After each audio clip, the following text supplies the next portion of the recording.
Bismillahirrahmanirrahim. Assalamualaikum warahmatullahi wabarakatuh. Perkenalkan, nama saya Munir Anggi. Saya merupakan peserta dari pelatihan peningkatan keterampilan dasar teknik institusional atau pekerti yang diadakan oleh LPMPP Universitas Bengkulu. Pada kesempatan ini saya akan melakukan kegiatan real teaching akan dilaksanakan pada mata kuliah Permakopi Dasar di pertemuan 14 yang membahas mengenai hiperlipidemia. Pelaksanaan real teaching akan dilakukan berdasarkan masukan dan arahan dari kegiatan peer teaching yang telah dilaksanakan sebelumnya. Terima kasih kepada Pak Gumono atas segala masukannya. Selamat menyaksikan. Selamat sore teman-teman. Apa kabarnya nih teman-teman? Baik. Baik, Pak. Baik ya, mudah-mudahan di sore hari ini tetap semangat ya. Ini kita mulai izin share screen ya.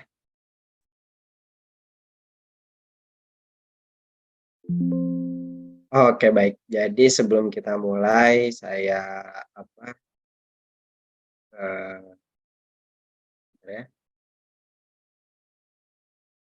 Oke, sebelum kita mulai saya akan membukanya dengan sedikit pantun.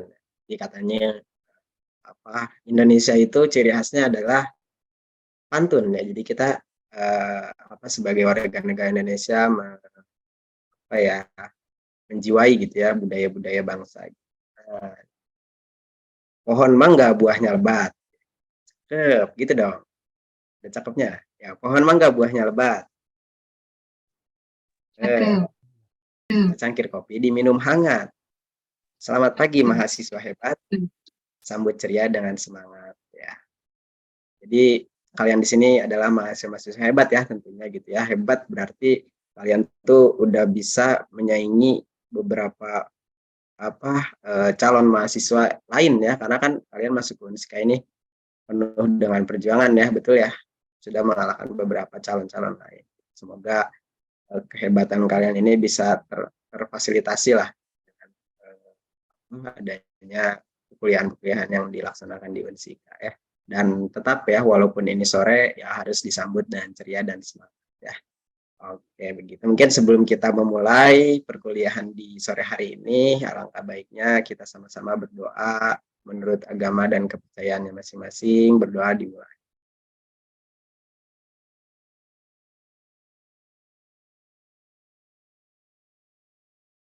Berdoa selesai. Nah, selanjutnya kita akan membahas mengenai hiperlipidemia ya, sesuai dengan RPS yang telah saya sampaikan di awal pertemuan ya. Kita di pertemuan 14 ini akan membahas hiperlipidemia, lanjutkan pertemuan kemarin. Jadi berikut adalah skenario pembelajaran yang akan saya sampaikan. Jadi akan ada pendahuluan yang waktunya hanya 5 menit sebenarnya. Lalu ada kegiatan penjelasan materi. Jadi sebenarnya penjelasan materi yang akan saya sampaikan juga hanya 10 menit ya. Dari total kita pembelajaran ini adalah 100 menit ya. Maka dari itu kegiatan diskusinya akan lebih banyak. Kita mungkin akan banyak berdiskusi ya. Saya akan banyak meminta berbagai pendapat. Nah, selanjutnya ada kegiatan penugasan 25 menit ya. Nanti akan ada studi kasus yang akan kalian bahas di dalam kelompok ya, dan akan ada presentasi kan kalian laksanakan juga ya. Besarannya 20 menit dan 20 menit. Lalu di akhir akan ada penutup selama 5 menit. Jadi berikut adalah skenario pembelajarannya. Ini bukan merupakan suatu urutan ya. Jadi artinya nanti diskusinya akan berjalan di selama penjelasan materi gitu ya. Oke. Nah, selanjutnya capaian pembelajaran apa yang akan saya kejar di mata kuliah ini, yaitu pertama harus bisa mampu menjelaskan mengenai penyakit hiperlipidemia dengan tepat dan benar. Lalu yang kedua, harus mampu mengidentifikasi, menentukan, dan menjelaskan penata laksanaan terapi dari penyakit hiperlipidemia, baik itu nanti secara farmakologi ataupun non-farmakologi. Kemudian yang ketiga, mampu merinci dan menyusun penata laksanaan pengobatan yang rasional pada penyakit hiperlipidemia dengan tepat dan benar.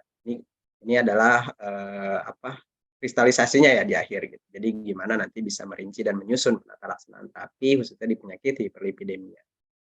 Nah, sebelum kita mulai, kita main-main dulu sebentar ya, supaya di sore hari ini nggak jenuh gitu ya, dari tadi mungkin udah kuliah gitu, supaya kita bisa merefresh ya. Oke, silakan teman-teman dibuka join myquiz.com ya. Udah pada buka? Saya stop share dulu. Oke, sudah masuk? Ini saya akan share ya.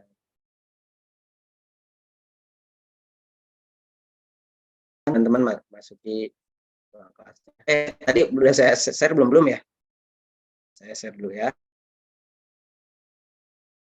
Ini kode.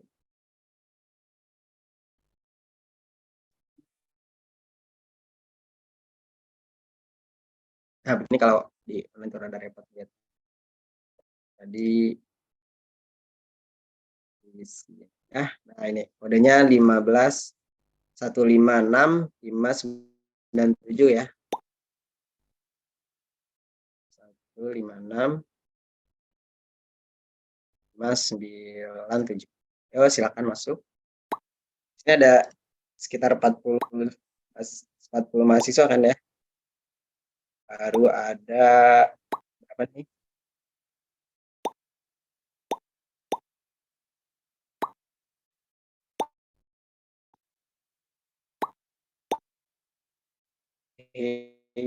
Dari 16. Baru ada 16.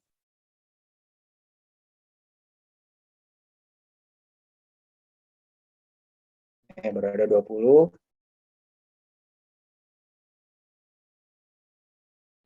Linknya bikin. Linknya sudah saya share biar mempermudah.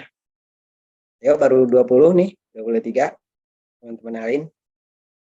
Ada kendala nggak? Ada yang mungkin ada kendala boleh. Oke, kita mulai aja ya. Ada 23 orang.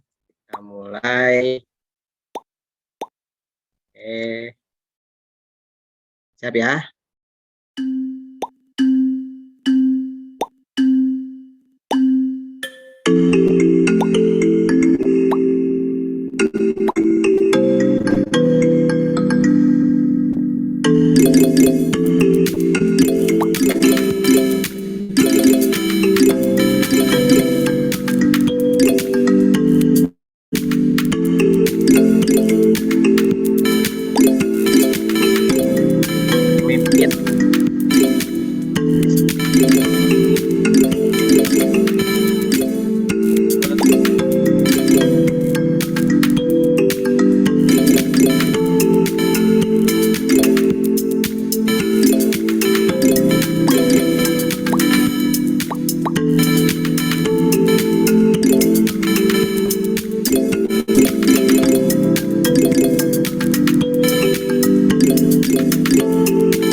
Sementara squat tinggi masih dipegang oleh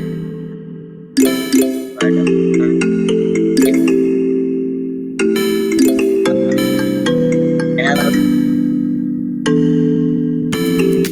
lima Putri Ramadhan. Nah,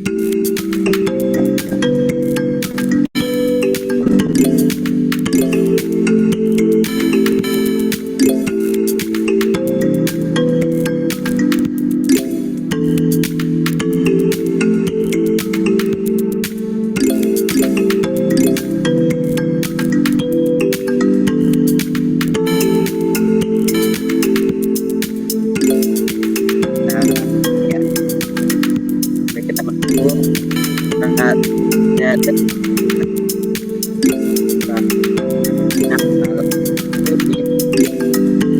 pertanyaan akhir ya.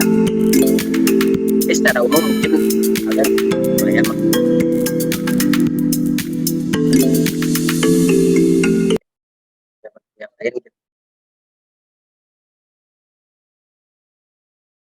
Giga menyusul nih, Giga. Giga mau nomor 2 yang pertama dia menjadi.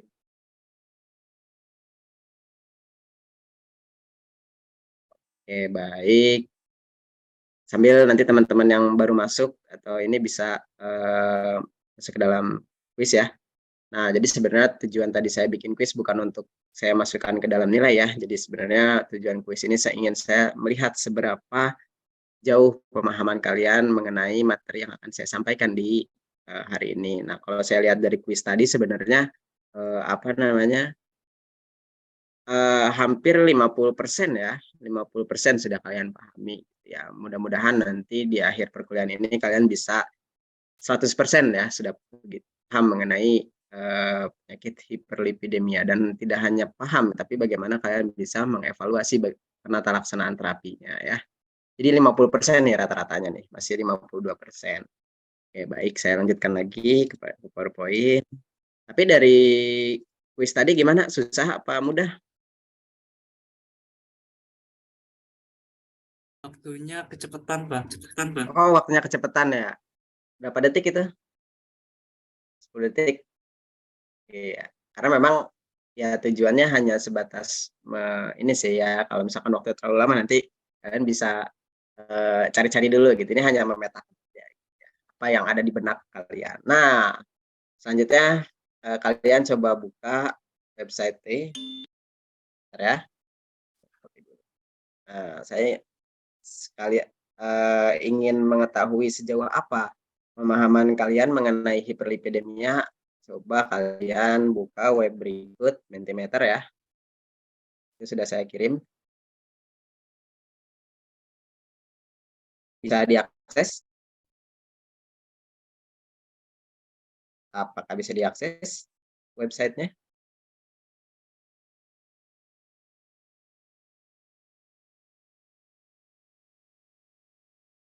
Bisa diakses kan ya?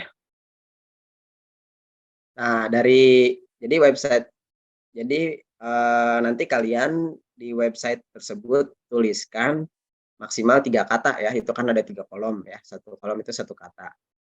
Apa yang ada di benak kalian ketika kalian mendengar kata hiperlipidemia? Sudah bisa diakses? Ada yang masih ada kendala? Linknya sudah saya kirimkan. Ini linknya salah sih.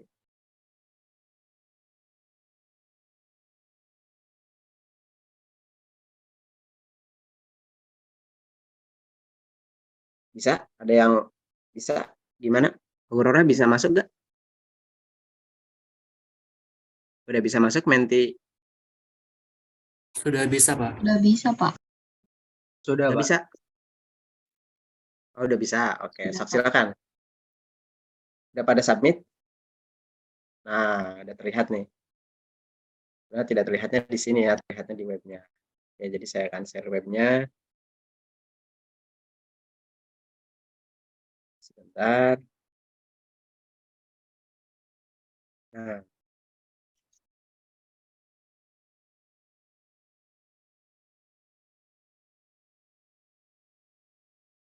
oke. Paling banyak di sini menuliskan kolesterol ya, yang bilang simvastatin, yang bilang tentang lemak, yang makanan cepat saji. Nah, ini mungkin ini sudah tergambar dari kalian bermain game sepertinya ya, dari kuis tadi. Oke, simvastatin, kolesterol, lipid ya, statin, trigliserida, hyper artinya berlebih ya, berlebih berarti berlebih lipid ya, fast food. Oke, demia darah, gimana tuh, kadar LDL tinggi. Oke, mungkin dari sini kita sudah bisa membaca ya bahwa nilai tertingginya ada di kolesterol nih. Jadi ya memang secara umum hyperlipidemia berhubungan dengan kolesterol. Terus di sini juga ada simvastatin ya, ini merupakan golongan obat first line ya, simvastatin golongan statin. Ada juga lemak nih, bilang tentang lemak, ada trigliserida. Oke. Nah, mungkin dari Menti tadi saya ingin coba mendengarkan pendapat teman-teman, kira-kira ada yang mau berpendapat nggak? Jadi apa itu hiperlipidemia? Silakan. Ada yang ingin mencoba? Mungkin Bapak izin menjawab. Boleh, Sulis. Jadi mungkin hiperlipid itu, hiper artinya kelebihan ya, lipid kelebihan lemak. Jadi kondisi medis di mana kadar lemak atau lipid itu, lemak dalam lipid seseorang itu terlalu tinggi. Jadi bisa terjadi karena kolesterol, terus trigliserida atau keduanya yang dapat melebihi batas normal gitu. Terima kasih, Pak. Oke, betul ya. Jadi dari namanya aja sudah bisa dibaca ya. Kali kalau nggak baca namanya ya. Dari teman yang lain mungkin ada yang ingin menambahkan lagi apa yang ada di benak teman-teman ketika mendengar kata hiperlipidemia. Jadi kalau tadi kan lipid ya berbicara tentang kolesterol gitu ya, ada trigliserida ya, ada lain-lain. Ada teman yang lain mungkin ada? Bapak, mohon maaf saya izin menjawab. Boleh silakan. Jadi hiperlipidemia adalah kondisi di mana ketika kolesterol LDL khususnya dalam darah itu terlalu tinggi sehingga menyebabkan penyakit seperti obesitas dan lainnya. Oke, bagus. Ini ada kata kunci tambahan nih. Jadi katanya akan mengacu kepada obesitas ya. Oke, terus juga ternyata kolesterol yang berlebihnya itu adalah kolesterol LDL ya. Khususnya di kolesterol LDL. Bagus. Ada lagi teman yang lain yang mau menambahkan? Gak apa-apa ini. Bagus. Lagi dari teman yang lain? Ini saya mau mencoba sedikit. Nih ya, kita coba di shuffle nih. Ini ada. Nanti yang muncul namanya silakan ini ya. Nah, oke. Selziva Yonda. Ya, tangan dulu. Ada Selziva Yonda? Selziva hadir? Selziva, halo. Ya, ada. Udah kita coba berulang ya.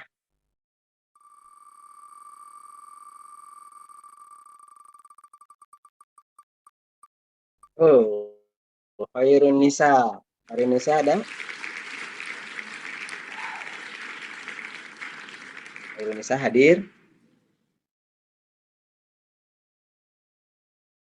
Ya, silakan Hairunisa.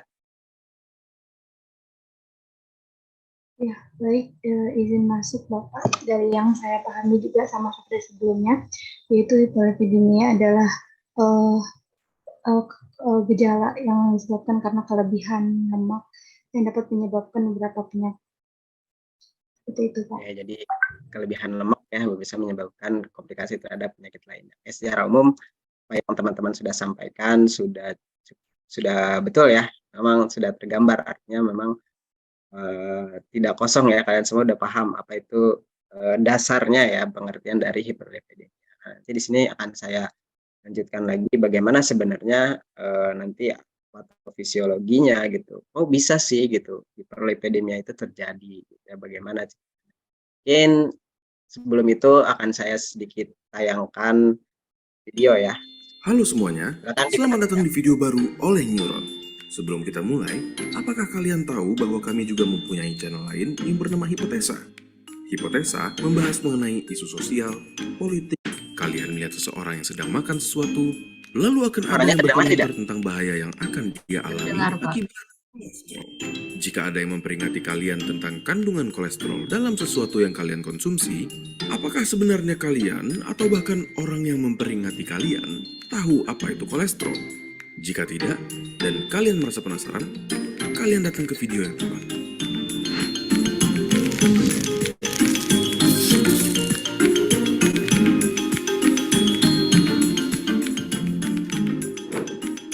Coba kita mulai dengan membahas apa sebenarnya yang dimaksud dengan kolesterol. Zat yang ditemukan di seluruh tubuh kita ini sebenarnya berperan penting terhadap hormon dan vitamin. Seperti kita membutuhkan kolesterol untuk menghasilkan vitamin D dari sinar matahari. Namun, jika terkumpul terlalu banyak, akan berbahaya bagi kesehatan kita. Bagaimana bisa terlalu banyak? Karena selain dihasilkan sendiri oleh tubuh kita, kolesterol juga dapat ditemukan di makanan seperti kuning telur, keju, dan lain-lainnya. Ada dua tipe kolesterol di tubuh kita yang dibawa oleh protein yang berbeda-beda yang dinamakan lipoprotein, yaitu HDL atau High Density Lipoprotein yang selalu disebut sebagai kolesterol baik, dan LDL atau Low Density Lipoproteins yang disebut jahat. HDL disebut baik karena lipoprotein tersebut sebenarnya membawa kolesterol ke liver untuk dibuang dari tubuh. Lalu, kenapa kalau terlalu banyak jadi tidak baik? Di saat terlalu banyak jumlahnya yang berkeliaran di darah, kolesterol dapat menempel ke zat lain dan membentuk suatu plak atau lempengan. Plak ini sangat berbahaya karena zat lain yang berkeliaran pun akan terus menempel dan jadi semakin besar. Saat plak ini menempel ke dinding di arteri misalnya, terutama arteri yang penting seperti arteri koroner maupun arteri di otak, aliran darah akan terganggu, begitupun dengan oksigen yang menuju ke organ-organ vital seperti jantung dan otak. Lalu, apa yang akan kalian alami? Nyeri dada, serangan jantung, atau bahkan stroke. Cukup buruk, bukan? Terkumpulnya kolesterol bukan hanya melalui makanan, namun bisa melalui kurangnya berolahraga, merokok, dan berbagai macam kondisi maupun kebiasaan lainnya. Lalu, bagaimana kita bisa menghindarinya? Dengan berolahraga, mengatur pola makan dengan memakan buah dan sayur, serta mengurangi makanan berlemak, dan mencoba mengurangi rokok jika kalian merokok. Akan lebih baik lagi jika kalian rutin memeriksa lipid profile kalian dengan melakukan pemeriksaan darah di laboratorium rumah sakit. Sebagai patokan, ini adalah nilai-nilai normal dari kolesterol. Kalian bisa catat sebagai referensi di saat kalian benar-benar pergi ke rumah sakit untuk memeriksa. Namun, kalian perlu tahu bahwa ini adalah satu dari beberapa referensi yang digunakan. Dan beberapa rumah sakit maupun laboratorium bisa saja menggunakan referensi yang berbeda. Bagaimana? Apakah kalian akan mulai menjaga tubuh kalian dari sisi berbahayanya kolesterol? Bagikan video ini ke teman kalian agar mereka juga dapat Oke. Dari paparan video sudah saya sampaikan tadi, kira-kira ada yang ingin berpendapat tidak? Silakan.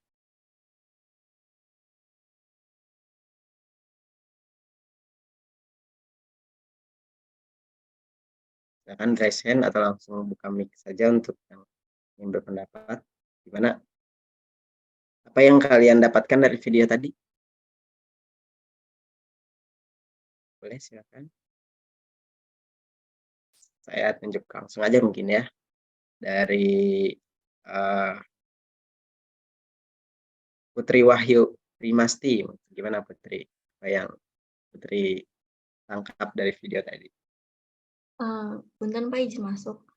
Jadi yang saya tangkap dari video tadi itu kalau misalnya hiperdelimia itu tuh bisa disebabkan karena kita yang faktor makanan lemak jadi kita tuh banyak mengkonsumsi makanan yang berlemak gitu. Jadi yang menyebabkan kita itu apa sih namanya, kayak konsumsi lemak dalam darah itu semakin meningkat gitu, Pak. Terus faktornya itu bukan hanya cuma dari makanan, bisa karena faktor yang faktor apa namanya, faktor dari gaya hidup kita kayak sering merokok, kayak gitu-gitu, Pak.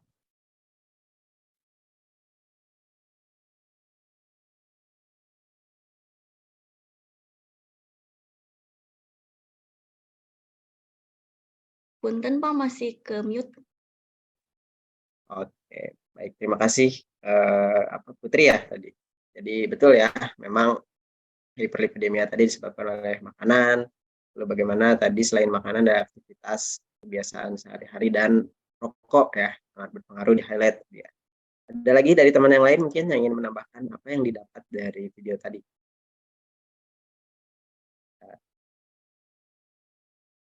Ada lagi? Bisa mencoba menjawab Bapak. Boleh Aurora, silakan. Ya, jadi kolesterol itu di dalam tubuh kita tuh ada dua, dibawa oleh dua protein yang berbeda, tadi LDL dan HDL. Dimana kalau misalkan yang HDL itu high density lipoprotein dan biasa dikenalnya itu sebagai kolesterol baik, dan LDL itu sebagai low density lipoprotein atau dikenal sebagai kolesterol yang jahat. Nah, kalau misalkan apa namanya, kalau misalnya kolesterol itu bertumpuk di dalam aliran darah, nantinya itu akan berikatan dengan zat-zat lain, sehingga kalau misalkan aliran darahnya tersumbat, terutama kalau misalkan aliran darah yang menuju organ-organ vital seperti otak, kemudian jantung, itu nantinya bisa menyebabkan serangan jantung dan juga stroke, seperti itu Bapak. Oke, baik, dilengkapi lagi ya. Jadi tadi kalau data ada yang namanya kolesterol itu ada HDL dan LDL gitu dilengkapi oleh Aurora ya. Dan nanti akan menuju pada komplikasi bisa ke jantung ataupun nanti ke kalau penyumbatan di otak stroke begitu ya. Oke, terakhir ada lagi yang ingin menyampaikan apa yang didapat dari tayangan video tadi. Fikri lah mungkin, Fikri dari laki-lakinya nih belum. Fikri gimana? Apa yang didapat?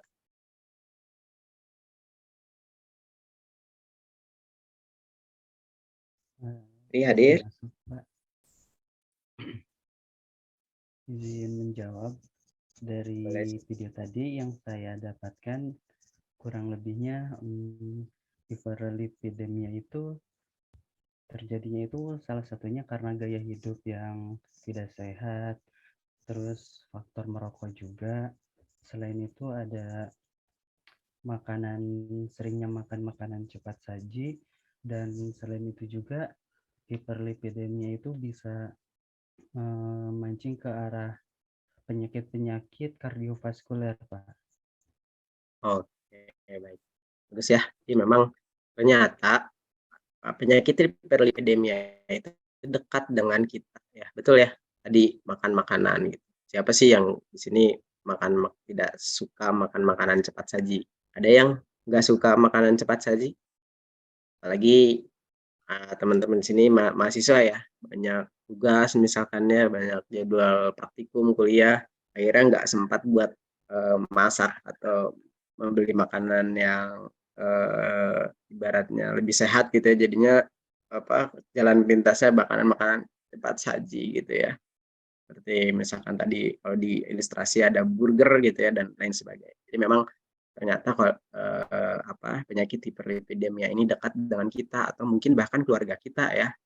Itu pengaruhnya karena ada di makanan. Makanan itu suatu kebutuhan sehari-hari kita gitu ya, yang itu ternyata bisa menyebabkan kolesterol tinggi ya, dan menyebabkan penyakit hiperlipidemia, kemudian akan menuju kepada komplikasi penyakit lainnya.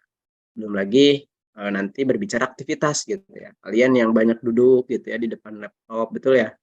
Gitu, karena kuliah-kuliah gitu ya, jarang olahraga gitu. Di sini yang suka olahraga siapa? Ada yang suka olahraga? Tuh kan jarang pada olahraga ya. Noval ya. Olahraganya apa nih Noval?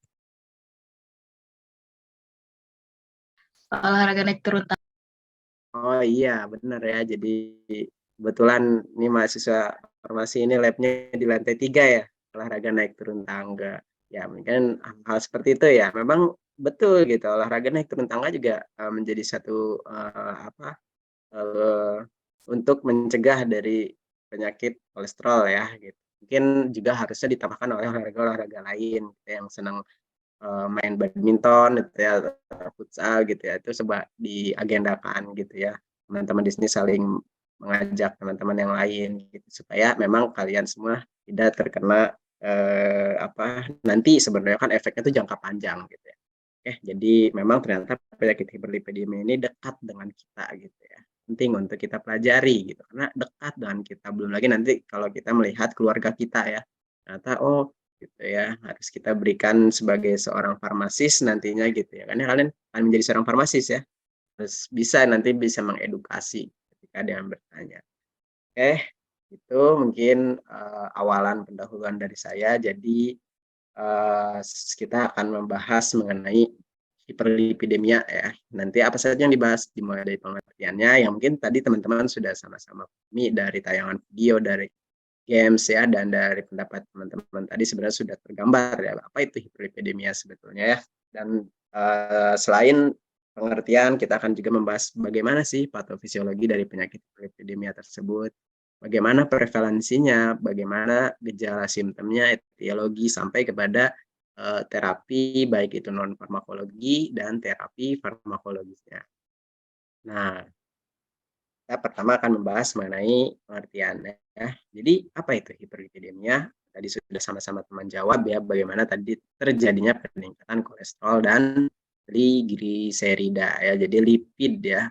Lipid yang dimaksud adalah kolesterol dan trigliserida. Nah, kadar tinggi dari kolesterol dan trigliserida dalam darah tersebut mencerminkan terhadap perubahan lipoprotein. Nah, lipoprotein tadi yang sudah di-highlight oleh teman-teman, ada high density lipoprotein, ada low density lipoprotein. Jadi cirinya adalah lipoprotein di dalam darahnya ya, dari peningkatan kolesterol tersebut. Dan apanya sih yang berubah? Ya, produksinya bisa berlebih atau katabolismenya yang berkurang, pemecahan gitu. Karena nanti sebenarnya lipid, kolesterol yang dalam bentuk lipoprotein itu akan dipecah di dalam tubuh gitu ya.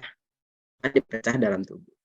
Nah, lalu ini kata kuncinya tadi, bahwa hiperlipidemia merupakan penyakit yang mengacu pada konsentrasi tinggi dari lipid, kolesterol, dan trigliserida dalam darah. Jadi bisa kita lihat ilustrasi dari gambarnya. Ada yang mau menjelaskan? Tadi sudah dijelaskan sebenarnya bahwa nih LDL ini digambarkan seperti syaiton nih, rojim dia. Jadi lemak jahat ya. Kalau misalkan HDL ini digambarkan seperti apa di sini gambarnya? Kelihatan? Gambar apa ini? Nah, ini gambar apa? Malaikat ya. Nah, jadi kalian harus jadi HDL ya, harus jadi malaikat gitu ya. Dan jadi jangan jadi LDL ya, jangan jadi syaiton gitu ya. Jadi LDL itu tadi lemak jahat karena memang nanti penumpukannya akan mengacu pada penyumbatan lemak di dalam darah. Kalau HDL ini sebenarnya kenapa baik? Nanti kita akan bahas di patofisiologi dari penyakit ya. Oke. Nah, jadi sebelum jauh patofisiologi, sebenarnya fungsi kolesterol itu apa sih? Ada yang mau bisa dilihat sih sebenarnya di sini ya. Jadi yang pertama, fungsi utama itu adalah dia membangun dinding sel di dalam tubuh ya, membangun dinding sel atau membran sel di dalam tubuh. Itu fungsi utamanya lemak ya, lipid itu, kolesterol. Nah, ternyata bukan hanya membangun dinding sel lipid itu, dia juga berperan dalam produksi hormon-hormon seksual. Lalu berproduksi juga dalam asam empedu ya, produksi asam empedu dan produksi vitamin D, yang seperti kita tahu vitamin D ini adalah nutrisi yang diperlukan untuk penyerapan apa? Kalsium ya, penyerapan kalsium dan fosfor di dalam tubuh, sehingga proses pencernaan makanannya bisa optimal gitu ya. Oh, juga bisa membentuk tulang-tulang sisi yang kuat gitu ya. Tuh mereka kasar mainnya. Oke. Lagi di mana itu? Boleh di unmute dulu. Oke, gitu ya. Jadi ternyata kolesterol itu memiliki banyak fungsi gitu ya. Tidak selamanya jahat gitu. Oh, ternyata ada fungsinya loh. Nah, dari situ kolesterol itu ternyata hadir di dalam tubuh melalui 2 cara ya. Yang pertama diproduksi oleh tubuh kita melalui liver ya, hati. Hati ya, hatinya bukan hati perasaan, hatinya hati organ. Diproduksi oleh hati dan melalui penyerapan makanan. Berarti ada di mana? Saluran pencernaan. Yang itu konsentrasinya akan berbanding nanti gitu. Ketika konsentrasi di hatinya menurun, maka di pencernaannya akan menurun juga gitu. Jadi saling menyeimbangkan nanti. Konsentrasi di dalam hati dan di dalam pencernaan itu akan saling menyeimbangkan. Nah, kolesterol di dalam proses perjalanannya seluruh tubuh itu dibawa oleh protein yang tadi, lipoprotein. Ada high density lipoprotein dan ada low density lipoprotein. Juga ternyata ada trigliserida. Kalau trigliserida ini khususnya fungsinya untuk memberikan sumber energi utama di dalam tubuh ya. Nah, sebelum kita masuk ke dalam patofisiologi, ada yang ingin ditanyakan dulu tidak terkait hiperlipidemia? Sudah cukup jelas ya. Tadi sebenarnya sudah tergambar di dalam video, di dalam games-games yang sudah kalian lakukan. Nah, itu bagaimana patofisiologinya? Bisa dilihat gambar di sini. Nah, dari gambar di sini coba teman-teman cermati dulu. Ada yang ingin menjelaskan tidak sedikit? Sebenarnya ini tinggal baca gambar aja sih. Kalian mungkin harusnya sudah bisa menjelaskan. Boleh. Dari gambar yang sudah saya tampilkan di sini, coba salah satu teman di sini ada yang bisa menjelaskan based on gambar aja, nggak apa-apa. Dari gambar ini apa yang bisa didapat? Boleh, silakan. Ada yang ingin mencoba menjelaskan? Saya tunjuk. Saya coba menggunakan aplikasi Shuffle lagi ya. Saya biar seru. Nih, Shuffle ya. Yang ditunjuk harus jawab ya.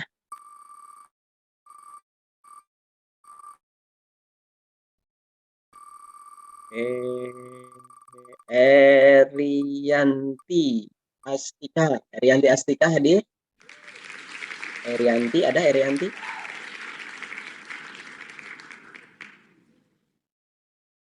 Erianti Astika.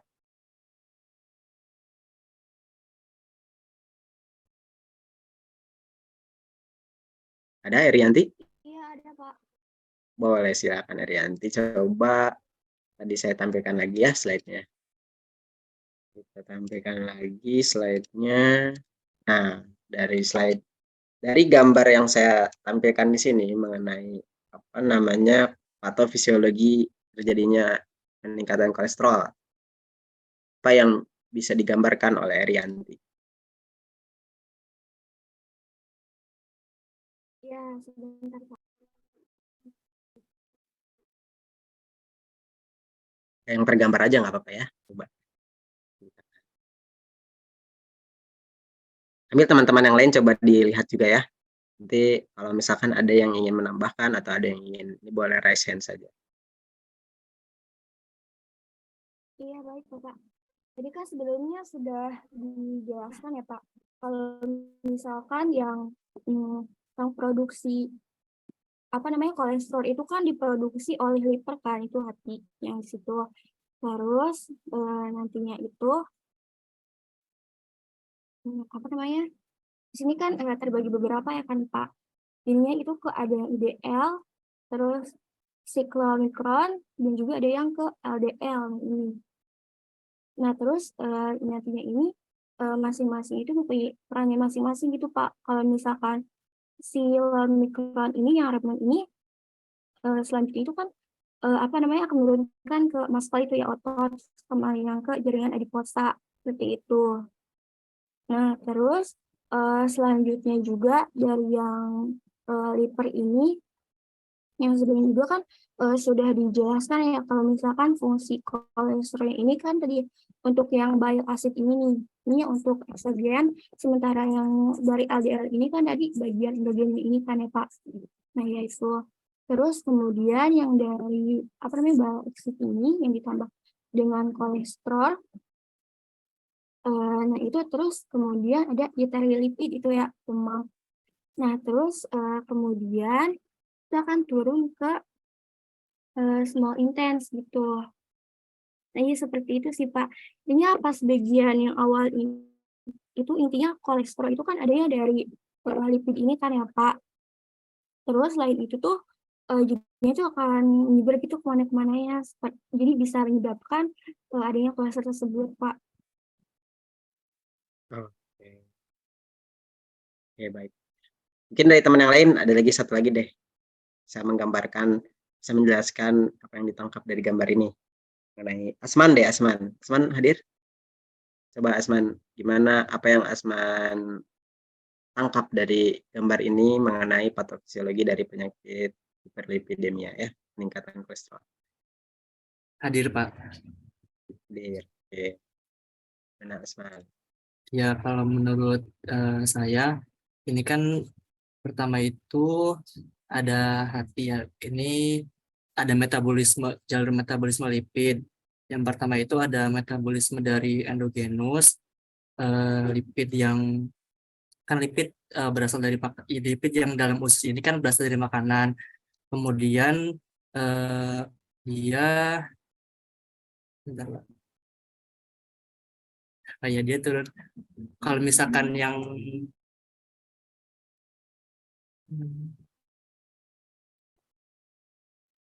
Suaranya hilang Asman? Oh, emang lagi ini ya? Iya Pak, jadi kan lipid dalam usus ini kan berasal dari makanan. Nah kemudian di dalam yang berasal dari makanan dalam lambung, kemudian nantinya akan mengalami emulsifikasi oleh empedu dan menjadi partikel yang lebih kecil, yaitu trigliserida. Nantinya enzim pencernaan ini bisa bekerja. Nah, si trigliserida ini nantinya bisa dihidrolisis di dalam usus oleh lipase pankreas, kemudian menjadi asam lemak bebas dan monogliserida.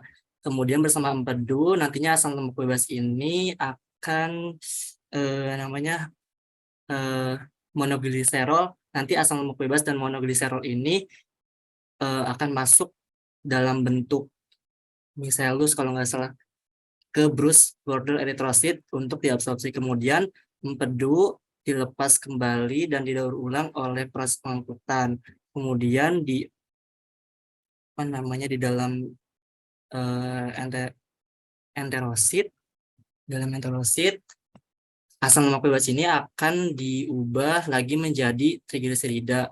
Nah, kemudian si kolesterol ini akan mengalami esterifikasi menjadi kolesterol ester. Nah, keduanya ini bersama-sama dengan fosfolipid dan apoprotein akan membentuk lipoprotein yang disebut kilomikron nasken kalau nggak salah. Nah, untuk yang kiri ini dia ada metabolisme dari eksogenus ya, eksogenus. Jadi deposit lipid ini dalam bentuk hepatosit akan dimetabolisme menjadi trigliserida dalam bentuk kolesterol ester. Nah, pengemasan trigliserida ini dengan komponen lain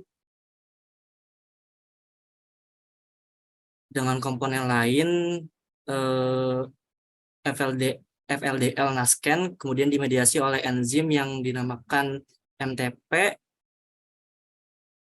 Nah, kemudian dia akan disintesis dalam retikulum endoplasma, nanti masuk ke aparatus Golgi, menyatu dengan permukaan lumen hepatosit dan melepaskan FLDL ke celah dise, kemudian masuk ke kapiler jaringan dan otot sebagai lipoprotein FLDL. Nah, kemudian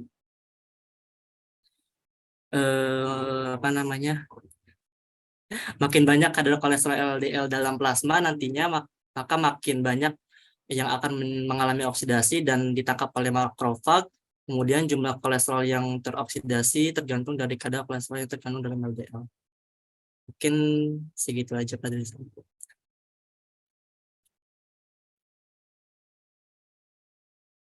Oke, baik, sudah cukup jelas ya, tadi sudah cukup panjang dijelaskan oleh Asman gitu ya, harusnya. Kayaknya kalian sudah banyak membaca ya sebelum perkuliahan ini. Memang sebelumnya kan sudah saya jelaskan ya untuk bisa membaca mengenai perkuliahan yang akan selanjutnya digambarkan ya. Jadi betul ya, tadi udah cukup jelas oleh Asman, sangat jelas, bahkan sebenarnya yang Asman jelaskan itu di luar gambar ini pun Asman jelaskan gitu ya. Artinya memang pengertian mekanisme patofisiologi dari hiperlipidemia ini sudah kalian baca ya, Gus. Nah, mungkin saya di sini akan sedikit meluruskan saja ya terkait apa yang tadi sudah teman-teman sampaikan, sudah betul sekali ya, sudah. Tapi yang saya mau tanya, di mana HDL di gambar ini? Ada tidak HDL? Tidak ada, Pak. Tidak ada. Di mana berarti HDL-nya? Dari luar kan, Pak. Tadi dari makanan cepat saji seperti itu. HDL-nya dari makanan cepat saji. Terus ada lagi? HDL-nya di mana dong ini? Ada lagi yang mau berpendapat? Di mana ya HDL-nya ya? Nggak ada di sini gitu kan.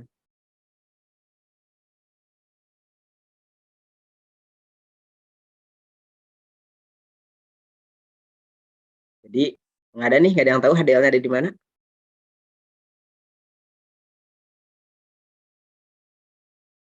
Kalau fungsi dari HDL-nya sebagai apa? Ada yang tahu? Kan tadi kalau tidak ada di sini, kita coba berawal dari fungsinya. HDL itu sebenarnya fungsinya untuk apa sih? Supaya kita tahu dia ada di mana nanti. Saya aja deh. Dari dari Gisela Putri. Kalau menurut Gisela, HDL itu sebenarnya fungsinya buat apa sih? Dia kan lemak baik apa lemak jahat HDL?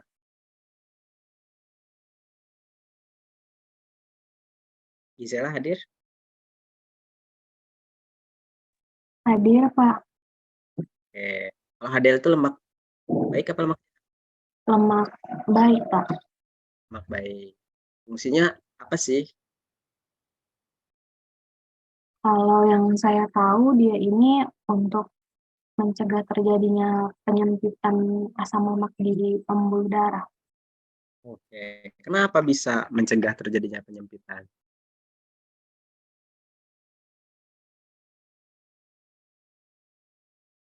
Belum tahu ya. Teman-teman yang lain ada yang tahu? Gimana sih mekanisme si HDL ini bisa mencegah tadi penyempitan gitu, sehingga ibaratnya disebut sebagai lemak baik.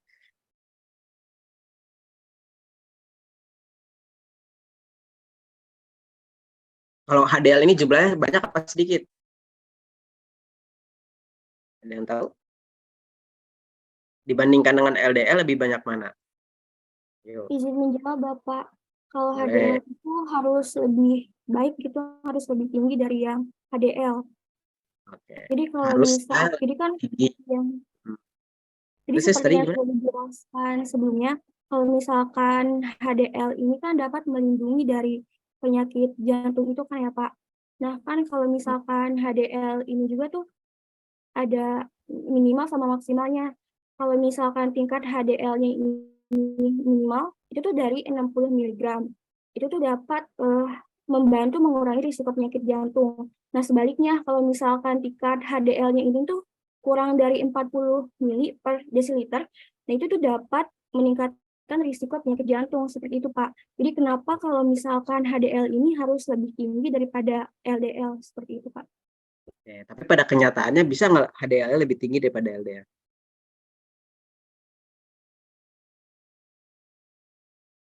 Oke.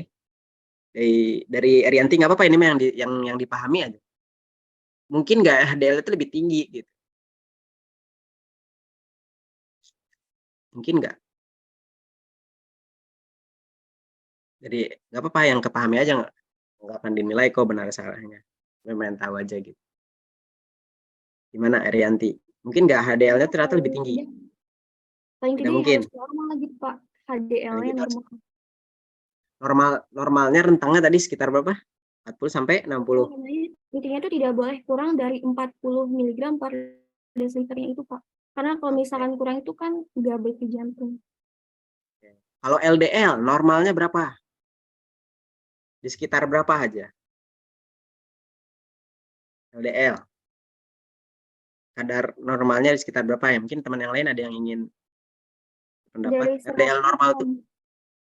yang LDL itu 100 sampai 129, Pak. Jadi Oke, kalau misalkan yang LDL ini tidak boleh kurang dari 100 mg. nggak boleh lebih harusnya ya, karena LDL itu kan biasanya tinggi ya, nggak boleh lebih dari 100-an lah ya. Artinya apa? Kalau misalkan normalnya di sekitar 100 LDL dan normalnya HDL itu di sekitar 40, artinya apa? Kadar mana yang lebih banyak di dalam darah? Kadar apa? LDL, Pak. Kadar LDL kan. LDL itu sebenarnya lebih banyak di dalam darah. Ya, jadi HDL itu lebih sedikit. Nah, terus tadi balik lagi pertanyaan awal ya. Tadi udah dijelaskan sebenarnya tadi ujung produknya kalian udah paham gitu bahwa HDL ini yang tadi mencegah terjadinya kolesterol. Nah, mungkin yang ingin saya bahas di sini sudah tidak lagi kepada produk, tapi bagaimana prosesnya, kok bisa gitu si HDL ini bisa menurunkan kolesterol tadi gitu. Kalau lihat di gambar di sini di mana gitu HDL-nya? Ada yang ingin berpendapat? Tidak ada? Oke. Ada? Kalau ada nanti raise hand ya. Sebelum ke pertanyaan itu, saya ingin meluruskan dulu ya. Kita satu paradigma dulu. Di gambar ini kan kelihatan ada eksogen, ada endogen. Eksogen yang dimaksud apa? Tadi sebenarnya udah dijelaskan oleh Asman ya. Eksogen itu berarti apa maksudnya? Apa? Ada yang tahu? Eksogen yang dimaksud?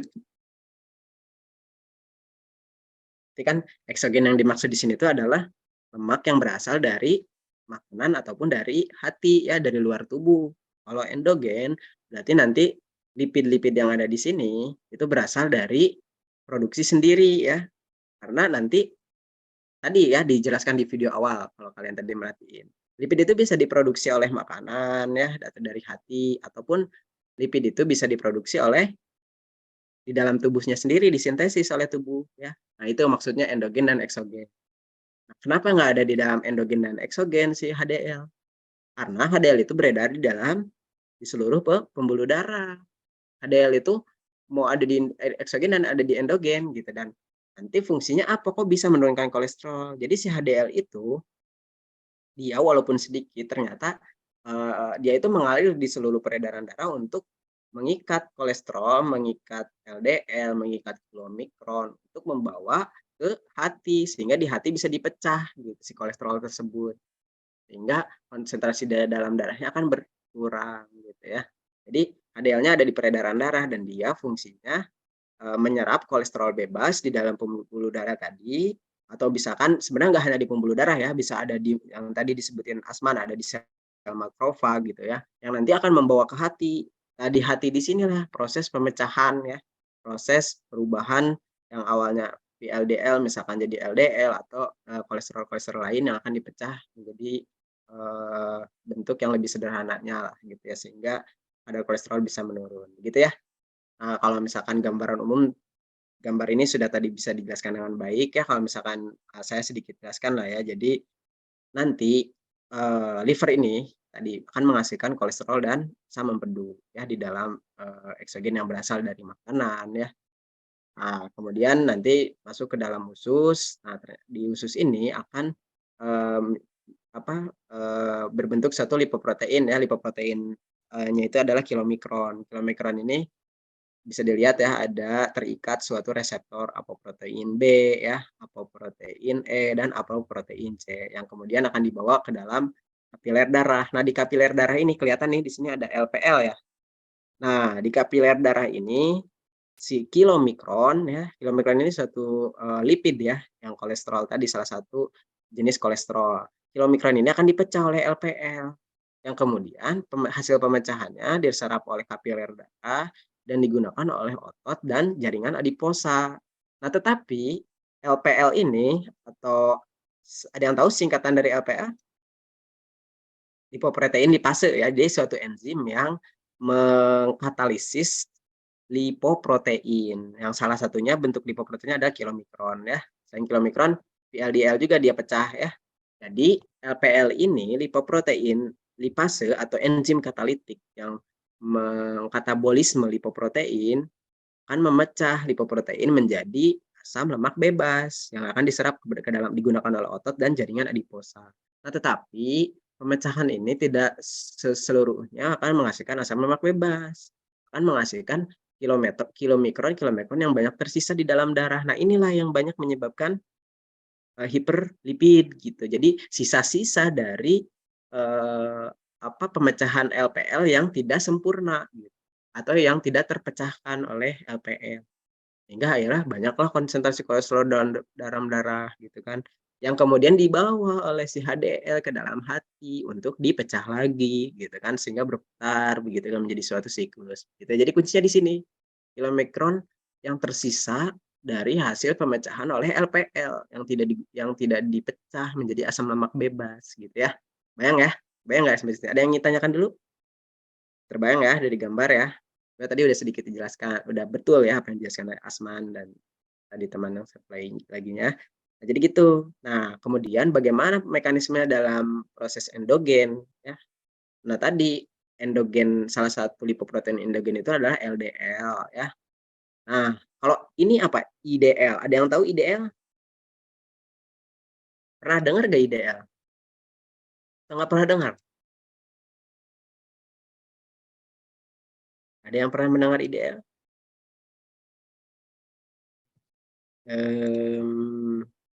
Sulistiawati deh, pernah dengar IDL nggak?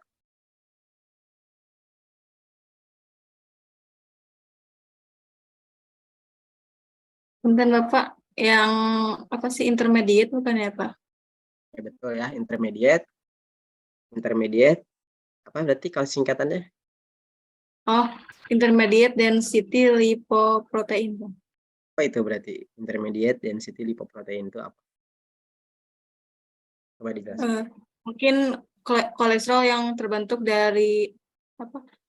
VLDL yang melepas salah satu lemak yang bebas gitu Pak. Ya, bisa dilihat di gambar ya.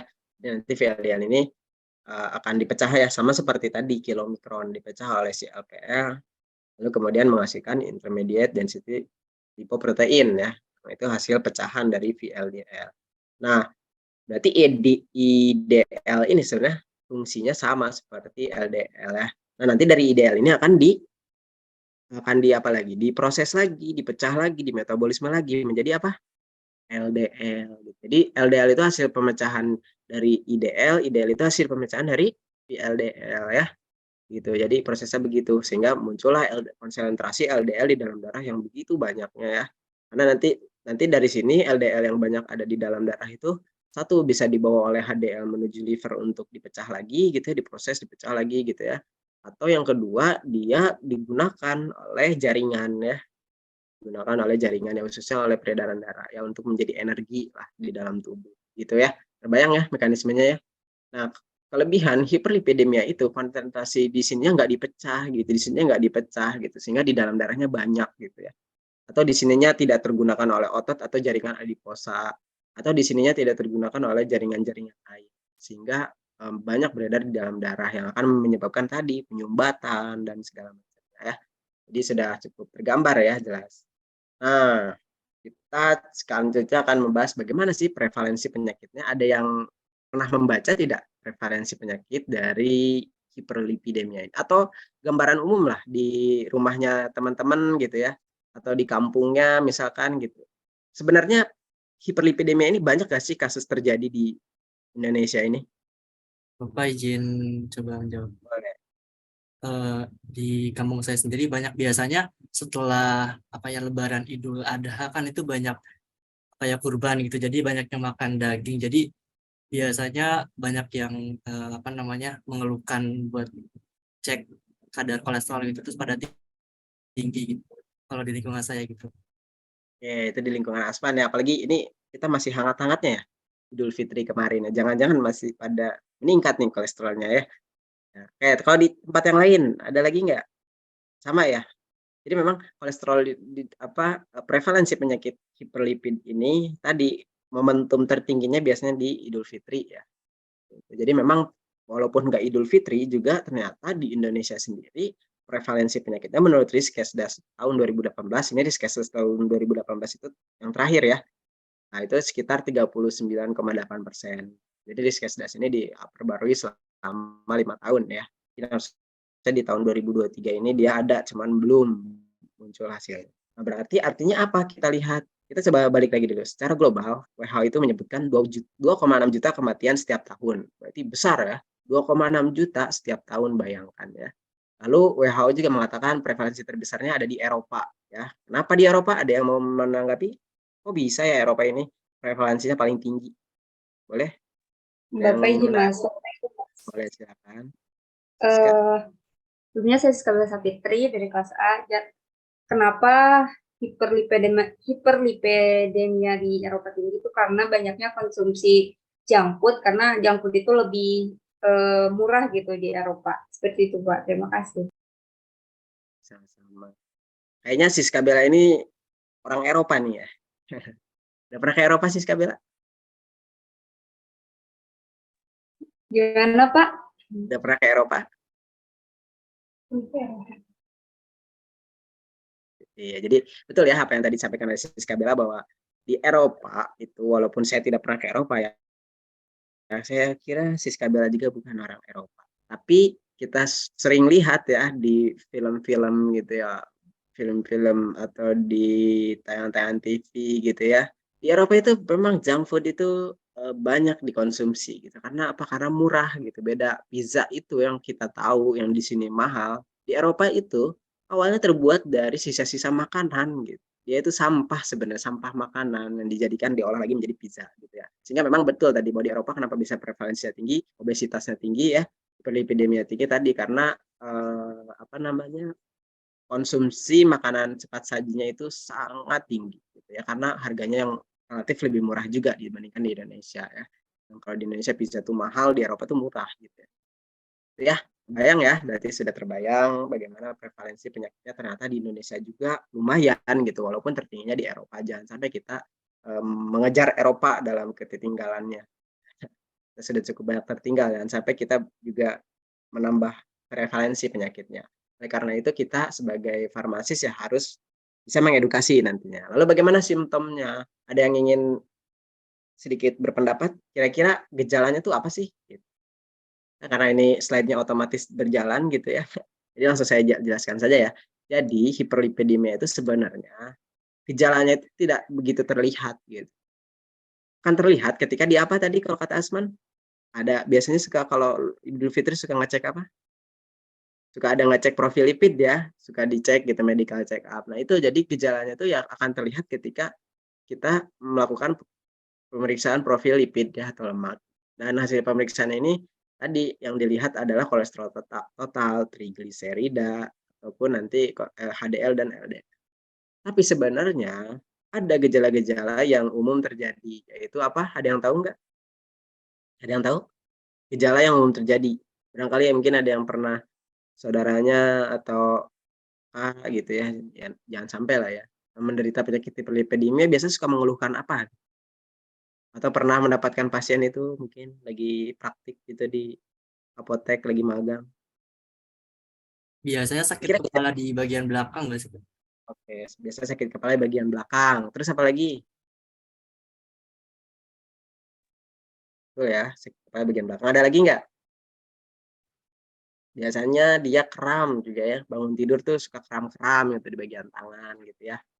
Kayak gitu ya. Tapi itu akan terasa ketika memang kolesterolnya sudah meningkat parah gitu. Makanya sebelum itu terjadi biasanya alhamdulillahnya ya di Indonesia ini kesadaran terhadap kesehatannya tinggi gitu. Banyak yang kalau udah makan kolesterol tinggi itu langsung ngecek darah gitu, sudah sadar akan pentingnya mengecek kolesterol ya. Jadi sebenarnya tinggal kita lihat saja profil lemaknya. Nah, biasanya juga penyakit hiperlipidemia ini terjadi ketika menderita kardiovaskular ya, seperti serangan jantung, tekanan darah tinggi atau stroke dan obesitas. Jadi memang suatu siklus yang permasalahan yang terus berputar gitu. Hiperlipidemia menyebabkan penyakit kardiovaskular. Nanti kardiovaskular akan menyebabkan tingginya kadar lemak lagi gitu. Jadi terus saja berputar gitu ya. Kardiovaskular hiperlipid begitu ya. Jadi cirinya begitu. Maka dari itu penting untuk kita menjaga dan kita mengedukasi nantinya kepada masyarakat. Ya. Lalu bagaimana diagnosisnya? Seperti yang tadi sudah dijelaskan ya, bahwa diagnosisnya ya dengan kita melihat kadar lemaknya ya, kadar kolesterol rendah. Oke, lanjut. Lalu bagaimana etiologinya? Etiologinya hiperlipidemia ini dibagi menjadi hiperlipidemia primer dan sekunder ya. Kalau primernya ada genetik ya, ada usia, ada jenis kelamin, merokok, dan kurang berolahraga. Genetik ini ya berarti hiperlipidemia bisa diturunkan dari orang tua ya. Karena nanti profil genetik ini akan berpengaruh terhadap protein yang ada dalam tubuh ya. Nanti konsentrasi HDL dan LDL di dalam tubuhnya berbeda gitu. Satu orang dengan orang lainnya gitu ya, bergantung genetis. Gitu ya. Karena tadi hiperlipidemia ini berhubungan dengan lipoprotein. Protein ini berhubungan dengan genetis seseorang. Lalu usia yang lebih tua ya jelas ya akan lebih mudah berpengaruh terhadap hiperlipidemia. Kenapa? Karena fungsi organ di dalam tubuhnya sudah berkurang ya. Jadi pemecahan lemaknya sudah berkurang. Belum lagi kalau udah usianya tua, biasanya aktivitasnya juga akan berkurang ya, lebih banyak duduk gitu ya, dan seperti itu. Belum lagi nanti yang tidak menjaga makanannya. Lalu yang ketiga, jenis kelamin. Kira-kira jenis kelamin mana nih yang paling banyak berpengaruh? Yang paling banyak meningkatkan faktor risiko dari penyakit hiperlipidemia? Ada yang ingin berpendapat? Perempuan atau laki-laki kira-kira? Dari Aurora deh, kira-kira perempuan apa laki-laki Aurora?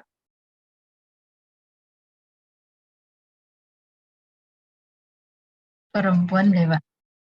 Kenapa perempuan? Kenapa perempuan?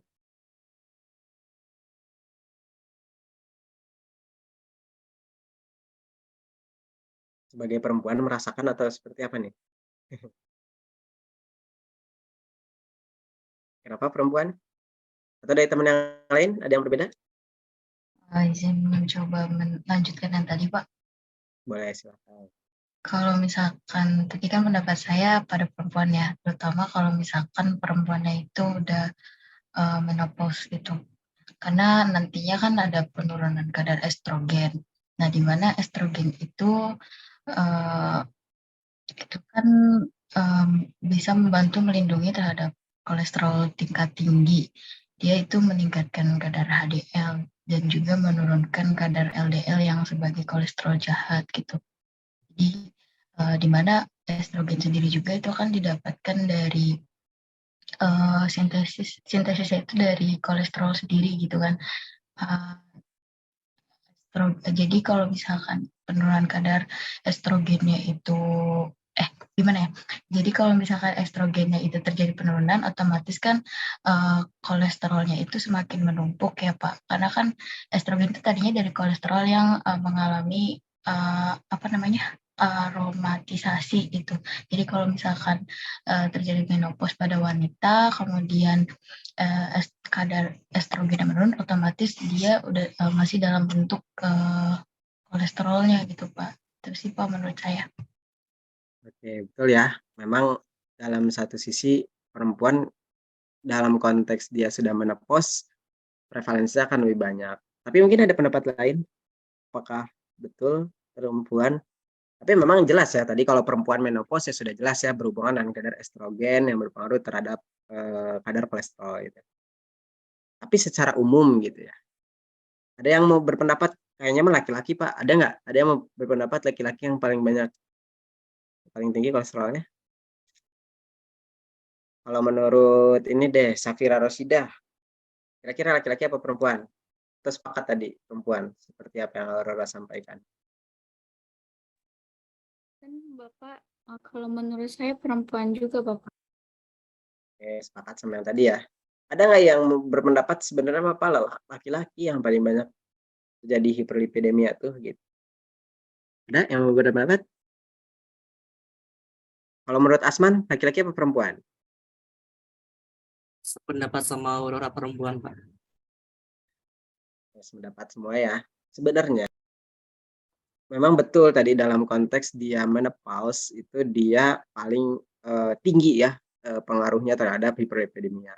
Tapi kalau kita lihat lagi dalam beberapa penelitian sudah menjelaskan kalau misalkan ternyata laki-laki kalau secara general gitu ya, karena tadi perempuan menopause itu ya hanya ya berarti di usia menopause aja gitu. Tapi kalau laki-laki itu banyak terjadi prevalensi kasusnya itu ketika dia masih muda gitu ya, bahkan anak-anak, kalian sudah pernah lihat kasusnya kan ya, anak-anak yang memang obesitas gitu ya, itu terjadi di mana tuh yang diasuh oleh Adirai?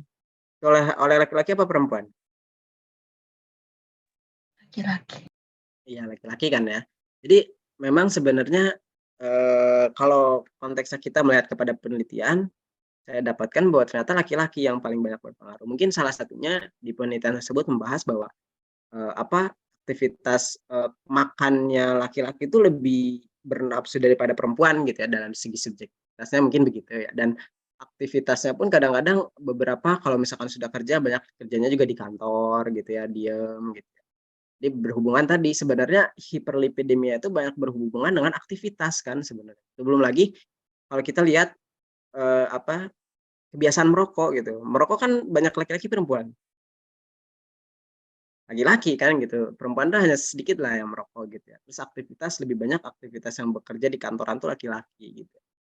Walaupun perempuan di rumah ya pasti dia mengerjakan pekerjaan-pekerjaan rumahnya gitu kan ya, minimal naik turun tangga kalau rumahnya ini kan gitu. Ternyata gitu dari beberapa penelitian laki-laki lebih banyak gitu. Belum lagi tadi kadar nafsu makannya yang lebih tinggi gitu ya.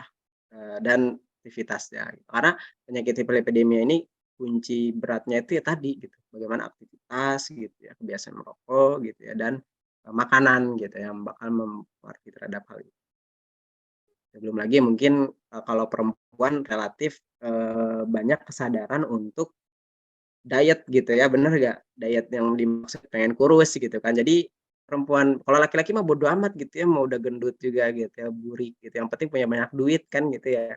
Beda kalau sama perempuan gitu kan. Kalau perempuan pasti memperhatikan penampilan gitu sehingga prevalensi terjadi kejadian hiperlipidemia itu berkurang. Perempuan tuh lebih banyak aware terhadap apa yang dia makan sebenarnya. Jarang laki-laki itu pengen diet itu. Di sini ada yang laki-laki yang pengen diet mempengaruhi makanan enggak kan ya? Kalau laki-laki mau makan nasi padang Pak. juga bisa. Ah, Asman pengen diet? Nopal, Pak. Oh, no, pengen diet. Udah gitu ya. Jadi kalau laki-laki mah nasi padang 2 bungkus juga dihantam gitu kan ya. Kalau perempuan pasti nasi padangnya cuma setengah bungkus gitu kan ya. Nah, itulah ya. Kita bisa lihat dalam kehidupan sehari-hari kita. Lalu selanjutnya ada hiperlipidemia sekunder. Yang ini bisa terjadi karena penyakit dan obat ya. Penyakit dari obesitas, diabetes, gagal ginjal, atau hipotiroid, atau obat-obat dari kontrasepsi oral, diuretik ya. Nah, selanjutnya bagaimana sih terapi farmakologinya? Nah, ini adalah golongan obat yang sempat kalian lihat di kuis ya. Ada golongan statin, ada golongan fibrat, ada golongan inhibitor PCSK9, ada golongan asam pengikat asam empedu ya, asam nikotinik, asam lemak omega 3 dan inhibitor absorpsi kolesterol. Nah, kita akan membahas di sini, kita sudah melihat berbagai jenis golongan obatnya, kita akan bahas bagaimana mekanisme kerja dari masing-masing obat tersebut ya. Nah, sebenarnya ini ada target terapi. Nah, yang pertama itu adalah statin ya. Tadi siapa yang menjawab benar di kuis? Nah ya, tadi ada yang banyak menjawab benar. Ini pertama itu statin. Nah, nanti contohnya bisa simvastatin gitu ya, atau valsartan dan lain sebagainya. Nanti ketika memang tidak tercapai outcome terapinya oleh statin, bisa dilakukan terapi kombinasi ya, menggunakan tambahan dengan golongan obat lainnya ya. Nah bagaimana sih mekanisme kerjanya ya? Sini contoh golongan obatnya statin ya, dan sampai dan lainnya. Ini mekanisme kerjanya. Yang pertama kita lihat tayangan berikut. Mohon disimak ya supaya kalian tergambar bagaimana mekanisme. Cholesterol synthesis starts with the conversion of HMG-CoA into mevalonic acid.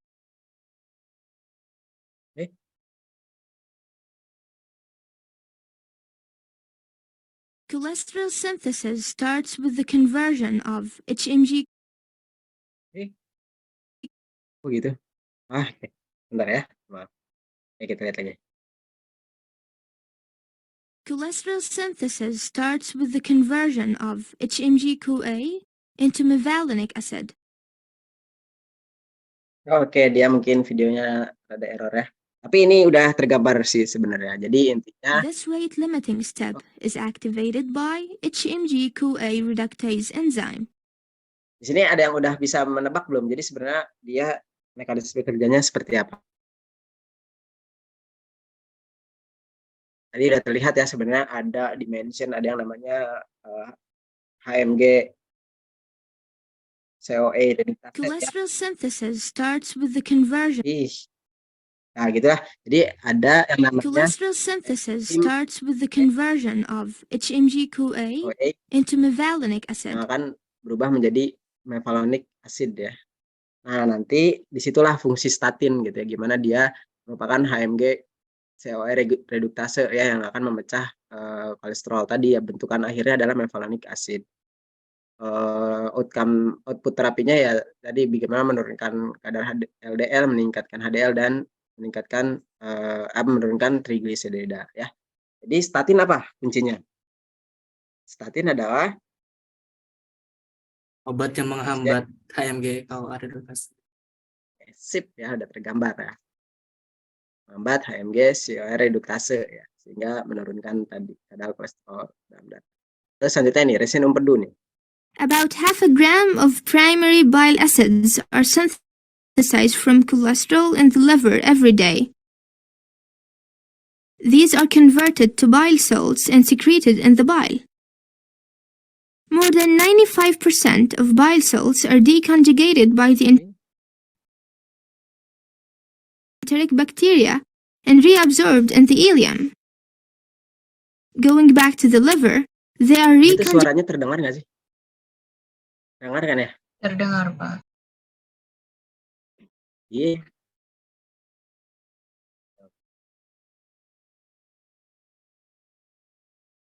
Ya, begitulah. Ini karena pembuatannya nih, tapi sudah tergambar belum dari sini?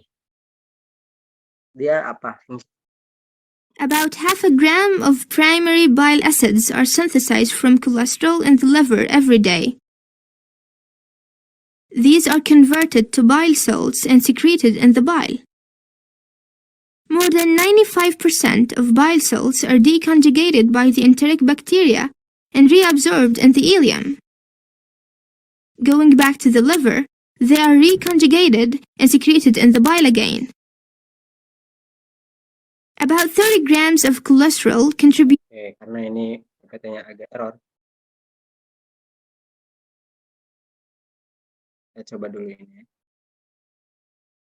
Oke, dari sini kayaknya lebih kelihatan. Nah,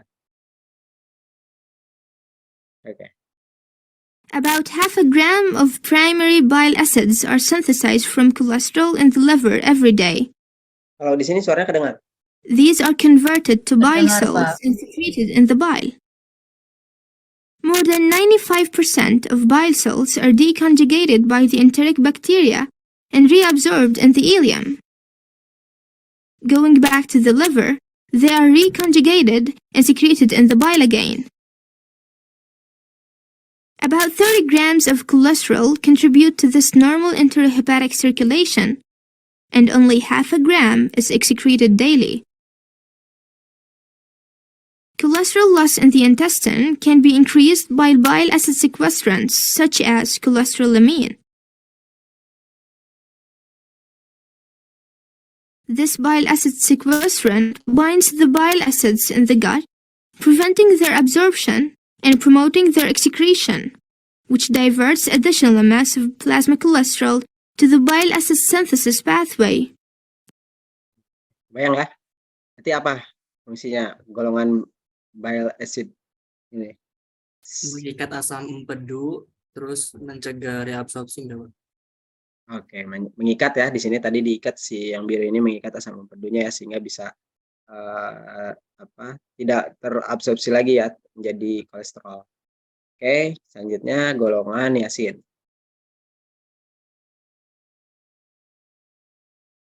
Triglycerides stored in adipose tissue cells are broken down into free fatty acids and released into the blood. Liver cells take these free fatty acids and use them to synthesize new triglycerides.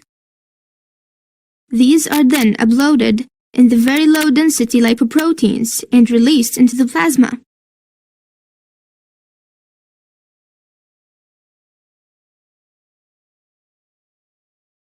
Very low density lipoproteins are the precursors of low density lipoproteins, which are also called bad cholesterol. Bad cholesterol plays a major role in the development of atherosclerosis. Niacin decreases plasma LDL concentration by inhibiting the first step in this cascade, Oke. which is the mobilization of free Oke, kebayang ya. Jadi menghambat apa? Pembentukan asam lemak free fatty acid ya, asam lemak bebas. Oke.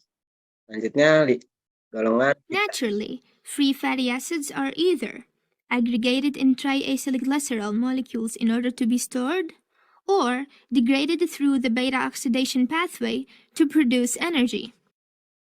Among the different factors that regulate fat metabolism, apoproteins have a significant role. For example, ApoA1 and ApoA2 proteins increase the expression of HDL, which is considered to be the good fat. Okay. The acids from the blood vessels and plays many protective effects. Another apoprotein group, called ApoC3, stimulates triacylglycerol synthesis and inhibits beta oxidation. Antihyperlipidemic fibrates drug group works through stimulation of ApoA1 and ApoA2 production, therefore producing more friendly HDL. Fibrates also reduce the production of ApoC3 lipoprotein. This results in more fatty acid degradation through beta oxidation pathways and less triacylglycerol synthesis. Another important function of fibrates is the promotion of lipoprotein enzyme production. Lipoprotein lipase catalyzes the release of free fatty acids from triacylglycerol in blood vessels in order to transport them into adipose tissues.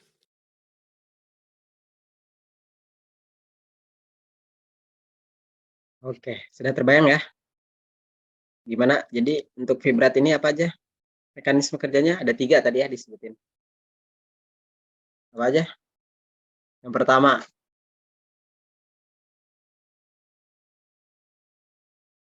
apa nih? Dia bisa meningkatkan HDL melalui membantu sintesis dari apoprotein ya, apoprotein A1 dan A2.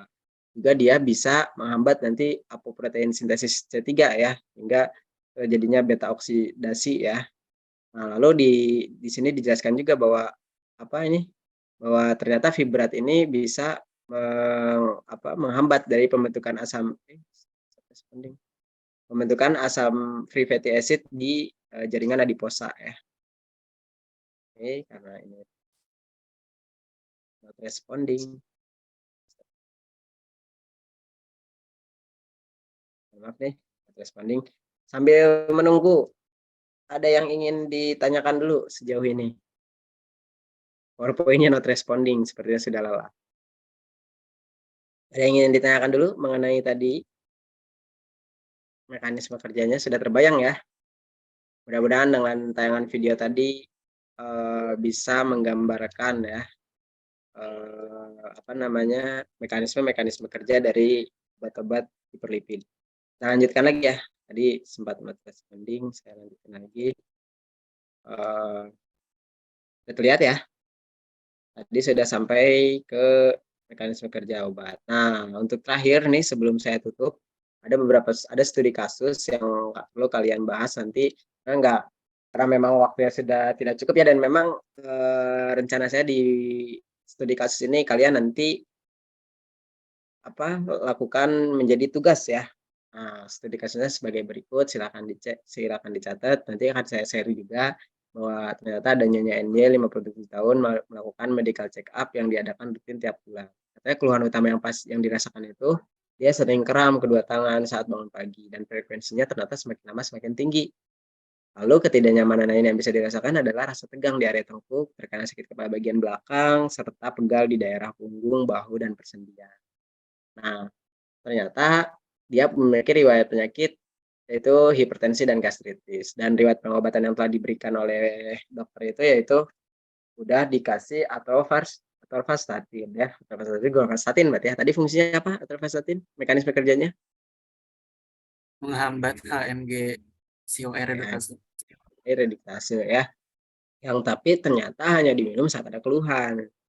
Nah, nanti pasien ini juga ternyata pasien juga sering mengkonsumsi obat tradisional seperti 5 lembar rebusan daun salam dan setengah labu siam untuk mengobati kolesterol. Dari hasil medical check up ternyata berat badannya 70 kg dan tinggi badannya 160 ya. Berarti dari sini kalian dapat apa? Nilai apa? Mengalami Dari obesitas nggak, Pak? Oke, dari indeks massa tubuh ya, dari bisa ngelihat nanti apakah dia obesitas atau tidak ya. Nah, lalu ada tes labnya bisa dilihat nanti gula darah puasanya sekian, kolesterol sekian. Kalian bisa lihat nanti ini dicocokkan dengan parameter kadar normalnya berapa sih gitu ya dari hasil lab ini. Nah, kemudian dari kasus tersebut sudah cukup jelas. Nah, nanti kalian akan membentuk kelompok yang terdiri dari 6 orang, bisa menggunakan yang kemarin ya, yang presentasi. Lalu nanti diskusikan bagaimana penyelesaian kasusnya ya, dan bagaimana penata laksanaan terapinya. Yang perlu kalian cari itu adalah nanti penata laksanaannya kalian runut dari menggunakan metode SOAP ya. Dari subjektifnya seperti apa, objektifnya, asesmennya, dan penata laksanaan atau plan-nya ya. Plan dari terapinya, baik itu nanti plan-nya bisa secara farmakologi atau non farmakologi. Nah, dari asesmen nanti sebenarnya kan kalau kalian lihat di sini ya, sebenarnya banyak yang perlu digali lagi dari pasien ya, betul ya? Nah, nanti coba kalian gali lagi untuk kebutuhan data asesmen, kalian coba gali dari sini. Kira-kira apa sih yang belum tergali dari informasi pasiennya gitu. Untuk bagaimana kan penata laksanaan terapi ya harus objektif ya, harus komprehensif. Jadi nanti dalam konteks asesmen kalian coba apa kira-kira yang perlu digali dari pasiennya di luar yang sudah diceritakan dalam kasus ya. Gitu ya. Nanti kita akan bahas nanti jadi tugas kalian diskusi ya di luar perkuliahan ini. Nanti hasil diskusinya kita akan presentasikan di pertemuan selanjutnya sambil langsung kita akan membahas mengenai penyakit menuju ke asma ya. Nanti minggu depan kita membahas tentang asma. Nah, sebelum saya tutup gitu ya. Barangkali ada yang ingin bertanya? Barangkali ada yang ingin tanyakan, silakan. Jadi sudah terbayang ya. Mudah-mudahan perkuliahan di hari ini kalian bisa sesuai dengan capaian pembelajaran tadi ya. Kalian nanti hasilnya adalah bagaimana bisa membuat evaluasi penata laksanaan terapi dari kasus yang sudah saya berikan ya. Dan nanti kita akan lanjutkan diskusinya di pertemuan selanjutnya ya. Oke, mungkin akhir nih beneran nggak ada yang bertanya. Barangkali ada yang ingin tanyakan. Saya masih ada waktu 5 menit. Silakan Zandra. Ya, Bapak, izin masuk. Sebelumnya izin perkenalkan diri. Saya Alexandra Imola dengan NPM 020 dari kelas A. Izin bertanya, Bapak. Kan tadi salah satu faktor pemicu hiperlipidemia itu kan kebiasaan merokok. Nah, saat ini kan rokok konvensional itu sudah banyak tergantikan oleh pouch atau rokok elektrik gitu ya, Pak. Nah, apakah efeknya itu sama saja dalam hal pemicu hiperlipidemia ini? Mungkin seperti itu sih Pak pertanyaannya. Oke, baik. Bagus ya. Aplikatif sekali pertanyaan. Mungkin dari teman-teman yang lain ada yang ingin menanggapi? Kira-kira rokok elektrik dan rokok konvensional gitu ya, rokok kekinian gitu, rokok milenial gitu ya, dengan rokok yang konvensional apakah sama gitu, berpengaruh gitu? Ada yang ingin menanggapi? Gak apa-apa, sekebayangnya aja, kira-kira gitu. Dari siapa? Yuk, Noval mungkin ada Noval? Atau ada pengguna rokok elektrik mungkin? Pengguna rokok konvensional? Noval hadir? Tidak. Dari Asman deh, kira-kira Asman, menurut Asman gitu. Baik Bapak izin masuk. Kalau menurut saya dilihat dari kandungan dari zat aktif kandungan yang ada di rokok elektrik itu sendiri dulu ya Pak.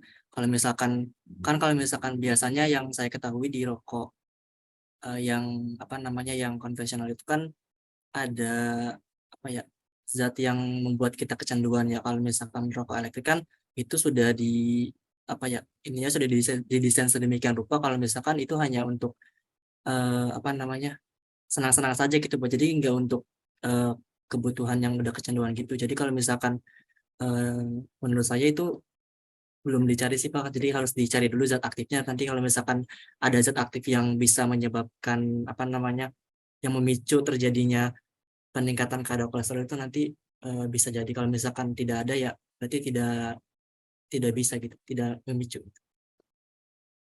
Jadi memang orang farmasi itu udah pemikirannya zat aktif ya.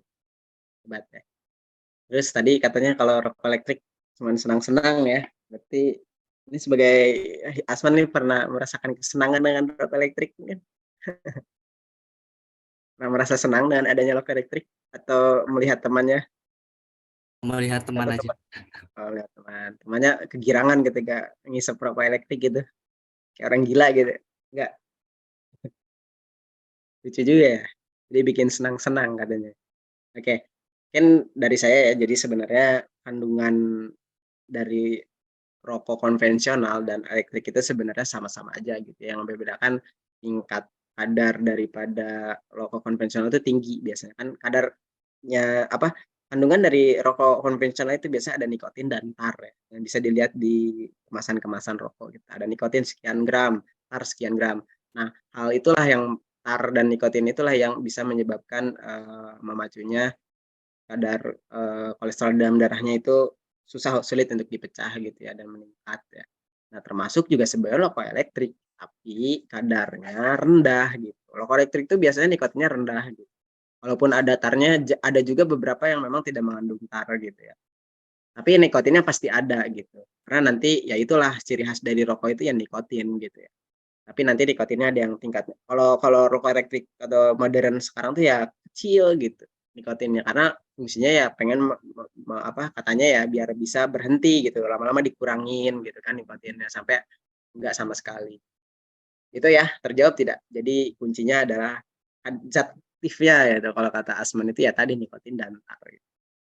Dan di dua-duanya ada gitu, cuman kadarnya lebih rendah. Tapi di pods atau rokok elektrik beberapa ada yang udah nggak pakai tar gitu. Tapi nikotinnya pasti ada, cuman kadarnya rendah. Kebayang ya? Jadi sama-sama sebenarnya cuman lebih sedikit lah meningkatkannya ya pengaruhnya. Terjawab ya? Ada lagi mungkin? Atau Iya, terjawab? Bapak. Terima kasih banyak, Bapak. Sudah Jadi terjawab. Alexander jadi jangan coba-coba rokok konvensional atau elektrik ya. Sama aja itu gitu kan. Siapa tahu Alexander ini salah satu pengguna gitu. Jadi aduh saya takut hiperlipidemia nih tanyain gitu. Enggak ya.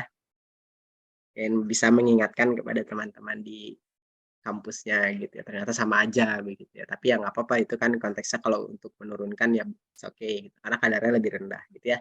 Mudah-mudahan bisa mengedukasi gitu pada teman-teman untuk karena itu gitu sangat besar pengaruhnya ya. Belum lagi nanti ke penyakit lain gitu ya kardiovaskular gitu ya dan segala macamnya. Belum lagi nanti kalau ke perempuan ibu hamil gitu ya bisa menyebabkan kegagalan kehamilan gitu ya dan segala macam ya. Ya, bisa ya Alexandra nanti mengedukasi kepada teman-teman. Ya, oke. Dari teman-teman yang lain mungkin ada yang ingin ditambahkan atau ditanyakan? Cukup? Cukup ya. Oke, kalau sudah cukup mungkin atau karena sebenarnya udah waktunya ya. Waktunya sudah ini nanti akan ada evaluasi yang akan saya kirim melalui koordinator kelasnya ya atau nanti lewat chat di sini. Nanti perlu kalian isi ya evaluasi ini ada dua ya, evaluasi mengenai materinya dan evaluasi bagaimana ketersampaian materi yang disampaikan oleh saya. Lalu kemudian ada tugas ya, tugas yang tadi sudah di ini ya, mengenai studi kasus ya. Jangan lupa studi kasusnya diselesaikan untuk nanti pertemuan selanjutnya sudah kita presentasikan ya. Dan pelajari materi berikutnya tentang asma. Dan berikut juga membuat rangkuman dari hasil perkuliahan hari ini. Oke, biar ada beberapa hal yang mungkin tidak sempat terakomodir ya oleh saya ketika pembelajaran tadi, bisa menghubungi saya secara pribadi melalui nomor berikut, atau mungkin ada beberapa hal yang ingin ditanyakan sifatnya privasi, misalkannya yang tidak bisa dibicarakan di dalam forum, ya bisa langsung hubungi saya saja gitu ya di nomor berikut. Mudah-mudahan bisa membantu gitu ya. Karena proses pembelajaran sebenarnya tidak terbatas oleh waktu ya. Kita bisa di luar perkuliahan ini bisa untuk melanjutkan, barangkali ada hal-hal yang ingin dipelajari gitu di sana. Mungkin sekian dari saya, mohon maaf atas segala kekurangannya. Sebenarnya karena tadi dibuka oleh pantun, maka akan saya tutup lagi dengan pantun. Burung dara, burung cendrawasih. Bisa dicuri dulu, bisa dicari dulu di Papua. Ya, cukup sekian dan terima kasih. Semoga bermanfaat ilmunya untuk kita semua. Itu sekian dari saya. Assalamualaikum warahmatullahi wabarakatuh. Waalaikumsalam warahmatullahi wabarakatuh. Terima kasih banyak Bapak. Sampai bertemu di pertemuan selanjutnya ya. Jangan lupa studi kasusnya. Baik. Oke, baik. Sekian kegiatan real teaching yang telah saya laksanakan. Mudah-mudahan apa yang telah saya dapatkan, ilmu yang telah saya dapatkan dari seperti ini yang tentunya sangat sekali bermanfaat ya, sangat berubah paradigma berpikir saya gitu mengenai bagaimana seharusnya dosen itu mengajar gitu ya. Karena memang walaupun saya sebagai dosen baru, tapi dulu saya pernah merasakan menjadi mahasiswa dan ternyata pembelajaran zaman dulu dan zaman sekarang itu berbeda ya, dan memang seharusnya pembelajaran itu seperti apa telah banyak saya dapat ilmunya di selama pekerti ini gitu, mengubah paradigma berpikir saya untuk bagaimana belajar menjadi dosen yang betul-betul membelajarkan ya, tidak hanya sekedar menjelaskan materi, tapi bagaimana juga banyak hal lain yang perlu untuk bisa mengembangkan kemampuan mahasiswa. Sekian dari saya, terima kasih banyak atas pelatihan yang telah dilaksanakan oleh LPMPP Universitas Bengkulu. Terima kasih banyak kepada para instruktur yang telah memberikan ilmu yang sangat bermanfaat. Insya Allah mudah-mudahan bisa saya terapkan dalam pembelajaran selanjutnya dan seterusnya. Terima kasih, sekian. Assalamualaikum warahmatullahi wabarakatuh.